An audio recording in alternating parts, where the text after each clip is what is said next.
You never really lost in the rings. It's true. As Dana White often points out. Good to have you here. Thanks.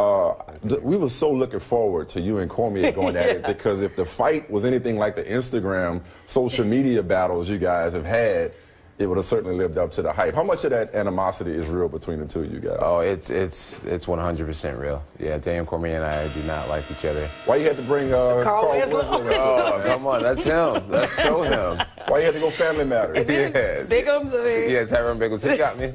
Yeah. Low blow. Yeah. Low blow there. Yeah. Me and Daniel don't like each other, man. I'm excited to beat his butt again and get my championship back. Now, because of all the trash talking and all the buzz you guys generated, is it hard or somewhat difficult to try to avoid a letdown against St. Preux?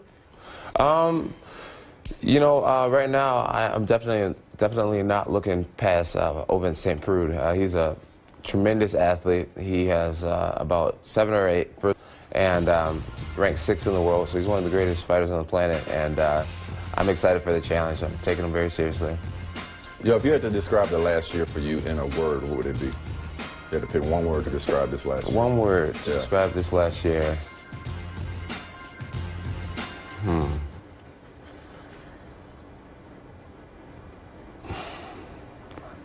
It doesn't, so many things has happened over this last year. Yeah, all right, cool. Yeah, there's just so many words that come to mind. It's been a major growing experience. I feel set free in so many different ways from a past lifestyle I was living. It's been a blessing in disguise. I have a lot more appreciation for this position that I'm in. More grateful than ever to be back, being a pro athlete, off of suspension and able to live up to my talents, and I just feel grateful and blessed to be back here on this platform. When you got cited, and obviously there's some dispute here about the motivation for pulling you over, when you got cited for quote-unquote drag racing, which I mean you rev the engine at the light and so on and so forth, when you got cited for that, I believe because you didn't report it, they ended up putting you in jail for like 54 hours. You had to spend like a brief for people that's never been there, but what were those hours like when you were sitting there and it was yet another, incident, even though obviously it's in some dispute? What was that like for you to have to sit there for that 54 hours, man, here I am again? Right, yeah, so, for those who aren't quite aware of what all happened, I got suspended a year ago for a hit-and-run car accident. Yeah. I had to deal with a lot of things to get through that, but as a result, I was put on probation.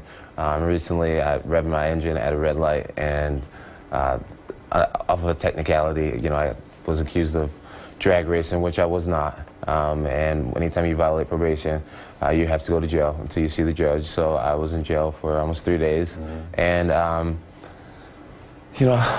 an extremely optimistic person, and I always try to find some good out of negative situations, and to just be, to be put in jail and to have nothing that belonged to me, it allowed me to really, again, just think about how much of a blessing it is to be a professional athlete and to be put in this position, and it just helped me reevaluate my life and really realize how blessed I really am, it creates an added motivation and a hunger, to know where you don't want to be in life, and to really see how fortunate you are to be where you are in life, and it makes you want to work hard to keep that and to protect that. So. Now, in our business, we've seen a lot of athletes who have, gotten into trouble, come out of it, and we hear a lot of times some of the same things that you've been saying about being appreciative and grateful, and then somehow they wind up finding trouble again. Why should people believe that you've kind of changed and turned your life around? What are you going to say, turn your life over to God or something? I know, right? That's what I need. That helps a lot of people, too. I need you. Pray for me. Pray for me.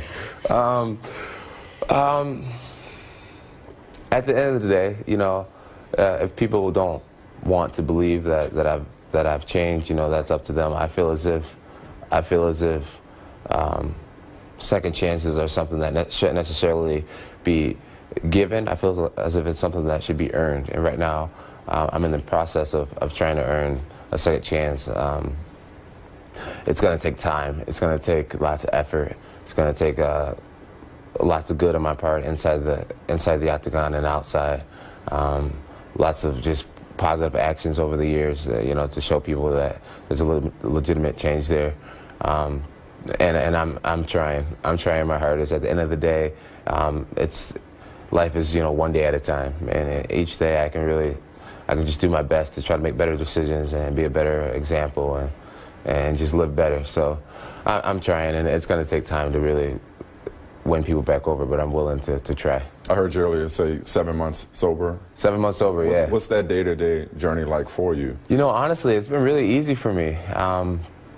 You know, I never really went through any type of AA or anything like that. You know, it's something that I'm still open to trying. But for me, it's been really easy. You know, I've spent the last 7 years of my life, you know, being addicted to marijuana and being a guy who drank pretty much every weekend. And so I know how it feels to be under the influence, you know, wasting, you know, thousands of dollars a month, you know, partying, you know what I mean? So I know what it feels like to be on that other side of the fence. And now that I'm sober, you know, I feel set free. I feel set free, you know. The quality of my life has just been so much better. You know, like right now, I'm not the world champion. I don't have the belt. But I feel better now just being sober than I did being this party animal with the belt. You know, I feel as if I'm living to my true potential right now. Even though I haven't even fought yet, I feel like, you know, being sober, dealing with life, you know, dealing with true emotions and not just drowning out my feelings with drugs and alcohol, you know, that's a victory in itself. And, you know, I hope that my life can be an encouragement to others to know that, you know, you can get clean too, and to join this side of things, because, I mean, really, this is true wealth. How much healthy. How much motivation are your 4 daughters when it comes to my daughters on the straight and narrow? My daughters are a huge motivation for me, for sure. You know, the 3 days I spent in jail after this probation violation, it really just made me think, you know, man, what is going on in my life?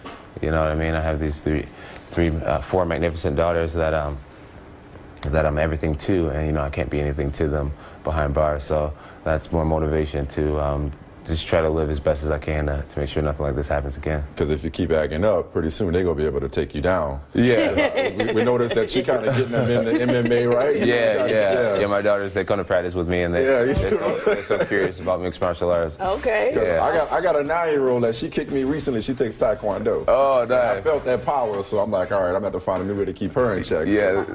Memo to all the guys out there? Yeah.